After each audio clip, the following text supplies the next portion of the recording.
Salam sama gaay dal leen ak jamm sama chaîne YouTube bi ci vidéo bi nak dama leen bëggoon won nan ngeen def ba changer sen adresse IP. Changement adresse IP nak amna solo ci ñaari mbir. Par exemple fekke da nga bëgg def ce qu'on appelle par exemple ay xëccu fi su bobaay par exemple mën nga def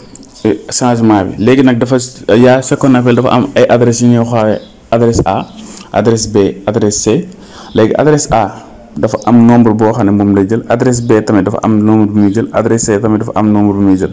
Par exemple fekkee adresse C la adresse C 254 personnes ñoo ci mëna connecter, ñoo mëna connecter ci wifi bi. Voilà, ñom ñoo mëna connecter ci wifi bi. Fekkee nak adresse B la adresse C B autant pour moi, B da ngay def 2 à la puissance 16. 2 à la puissance 16 voilà dana len baye ngeen calculer ngeen xol nombre de nit yi nga xamne mom mo meuna connecter da ngay def 2 à la puissance 16 moins 2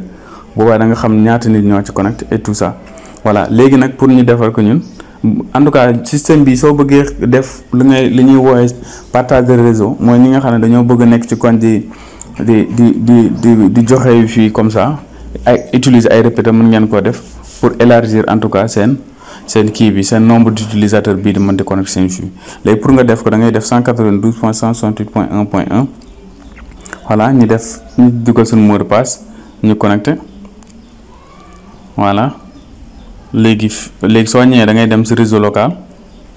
légui so ñëw ci réseau local nga jëw ci WLAN bi légui après da nga gis voilà gis nga WLAN la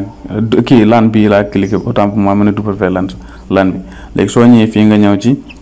serveur bi voilà légui gis nga fi classe A la légui pour nga def ko classe C par exemple may joxe ben exemple rek fi par exemple suma defé 0 bi voilà def ni li classe B la ma ñëwaat ni fi tamit masque bi dama koy changer def ko 0 voilà légui fi au lieu de 92 maintenant li la légui tamit premier adresse utilisable .0 fi la légui fi tamit mën na def 0 fi légui fi 255.254 mom moy dernier adresse bi nga xamné mom la nit ki di mëna connecter gis nga valeur da gëna augmenter voilà légui fi tamit may def ni légui fi ma def 0 voilà su bobaay adresse bi day gëna ñi di connecter day yok na day nek 2 à la puissance 16 moins 2 pour nga xam ñaata ñoo mëna connecter ci fi légui li soko défé rek li nga ba paré tamit par exemple tay su mo bëggone ñu wat ci fi pour connecter